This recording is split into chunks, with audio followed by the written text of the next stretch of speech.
दोस्तों नमस्कार। आज कुछ अज्ञान की बातें। दोस्तों, युगों की गणना 4 युगों में की जाती है। सत्ययुग, त्रेता युग, द्वापर युग और वर्तमान का युग को कहते हैं कलयुग। और हम लोग कलयुग में जीवन यापन कर रहे हैं युगों की गणना में। और यह भी कहा जाता है कि ये चारों युगों की तुलना में पिछले 3 युग, कथित रूप से सतयुग, त्रेता युग और द्वापर युग, वो समय बहुत अच्छा था। उसमें धार्मिक प्रवृत्ति, संस्कार, इंसानियत बहुत अच्छा था। क्योंकि त्रेता युग से मनुष्य जीवन का मिलता है बातें। सतयुग में तो शायद देवी देवताओं का केवल इस सृष्टि में वास रहता था, लेकिन त्रेता युग से स्वयं श्री राम भगवान को मनुष्य अवतार बताया गया है। तो वहीं से मनुष्य का प्रादुर्भाव माना जा सकता है। और त्रेता युग, द्वापर युग, ये दोनों वर्तमान कलयुग से अच्छा विभिन्न धर्म ग्रंथों में और शिक्षाप्रद बातों में बताया जाता है। और दोनों युगों की तुलनात्मक तर्क में दृष्टांत रखा जाता है कि पिछले युग में कितना धर्म था, कितना शांति था। वैसी हम लोग को इस युग में भी आचरण करना चाहिए। अच्छा बात है दृष्टांत। इसमें जैसा कि हम शुरू में ही आपको बताए कि आज हम अज्ञान की बातें कर रहे हैं अपने तरफ से, तो यही अज्ञान की हमारी बात को आप लोग थोड़ा सा समझने का प्रयत्न करेंगे। एक दोहा है, बड़े भाग्य से मनुष्य तन पावा, सुर दुर्लभ सब ग्रंथन गावा। हो सकता है उच्चारण में कुछ त्रुटि भी हो जाए, लेकिन ये दोहा चौपाई जो भी है उसको आप लोग भी जानते होंगे। तो इसका भावार्थ ये है कि बड़े भाग से मनुष्य तन मिलता है। इस तन के लिए सूर्य यानी देवता भी तरसते हैं, उनके लिए भी दुर्लभ है। मतलब इस तन को पाने के लिए वो भजन करते हैं, गायन करते हैं, तपस्या करते हैं। ऐसा इस चौपाई का भावार्थ है। और कहा जाता है, धार्मिक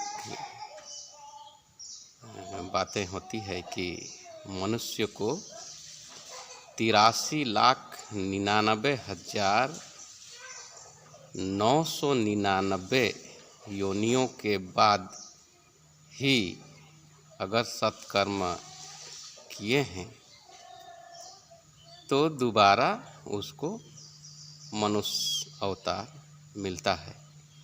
नहीं तो अगर सत्कर्म नहीं किए, पुण्य कर्म नहीं किए, अगर पाप कर्म किए तो आपको 83,99,999 योनियों में भटकना पड़ेगा। तो हमारे विभिन्न संतों, धार्मिक वक्ताओं, कथावाचकों के द्वारा यही तर्क दिया जाता है कि 83 लाख 99,999 योनियों में भटकने की बजाय आप सत्कर्म कीजिए, पुण्य का कार्य कीजिए, ताकि आपको उतना योनि में भटके बिना ही दोबारा मनुष्य तन मिल जाए और मनुष्य तन का आनंद लें। हरि का गुण गाएं। ठीक बात है, हरि का गुण गाना भी चाहिए। तो इसी में हमारा अज्ञानी समझ थोड़ा सा ये नहीं हमको समझ में आता है कि हम 4 युग का तो बात नहीं करेंगे, मात्र आज़ादी के समय का फैक्ट हम आंकड़ा हमारे जो भी जानकारी में है। 1947 के समय हमारा देश का जनसंख्या लगभग 33 करोड़ बताया जाता है और वर्तमान में हमारा देश का जनसंख्या लगभग 140 करोड़ अभी हो चुका है। मतलब लगभग 4.5 गुना बढ़ चुका है आज़ादी से अभी तक 75 सालों में लगभग। तो हम ये तर्क समझ में नहीं आता है कि बड़े बड़े साधु संत महात्मा तो ये तर्क देते हैं कि पिछले युग कलयुग के अपेक्षा बहुत अच्छा था, उसमें पाप कर्म अत्याचार ज़्यादा नहीं होते थे, तो उसी के अनुपात में मनुष्य आनंदपूर्वक जीवन यापन करते थे, मनुष्य योनि के प्राणी। पर यहाँ समझने वाली बात ये है कि एक तरफ चौपाई में कहा जाता है कि बड़ भाग्य मनुस्तन पावा, सुर दुर्लभ सब ग्रंथन गावा। तो बड़े भाग से मनुष्य तन मिलता है पुण्य कर्म करने से ही।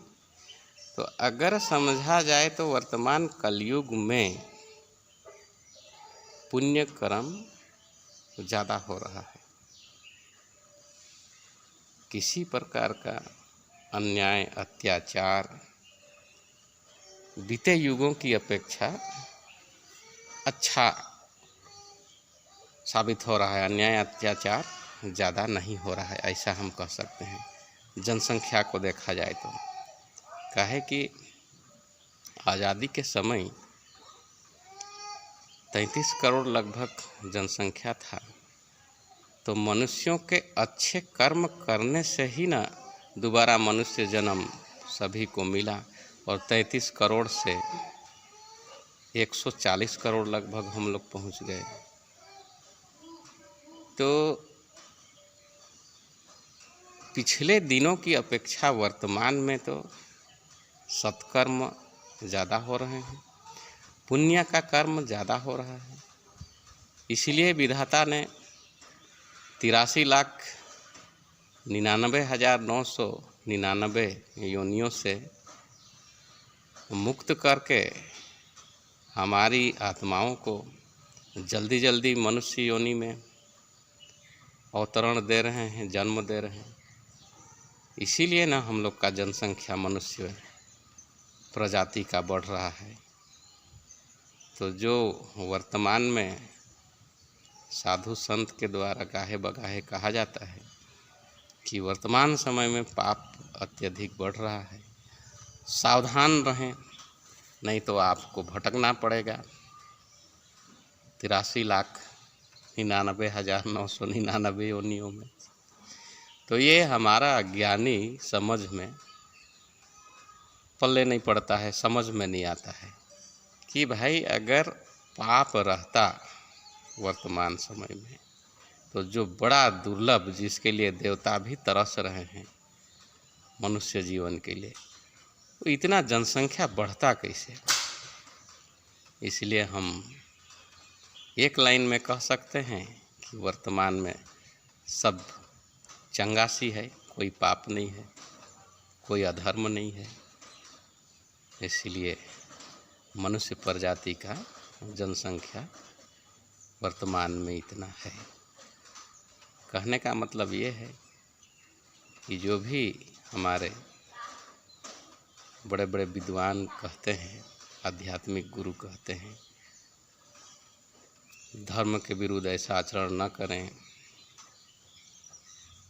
एक प्रकार से डराते हैं कि आपके द्वारा जाने अनजाने ये पाप हो रहा है, ये ग्रहों का आपके ऊपर प्रकोप है। तो ये सब बुनियादी चीज़ को समझने से, मनुष्य तन मिलने को समझने से, जनसंख्या के अनुपात को देखने से उनकी बातें निराधार समझा जा सकता है, वो डराने वाला बात समझा जा सकता है। इसलिए हमारा अज्ञानी तर्क में डरने की कोई बात नहीं है। बहुत अच्छा युग में हम लोग जीवन यापन कर रहे हैं।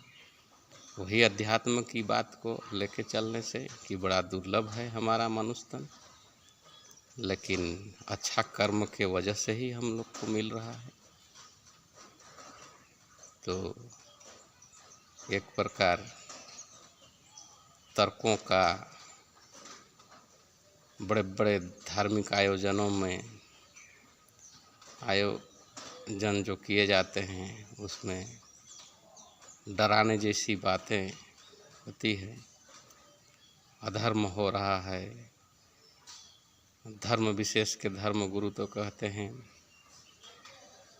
हमारा धर्म समाप्ति की कगार में है, धर्म को खतरा है, ये धर्म मिट जाएगा।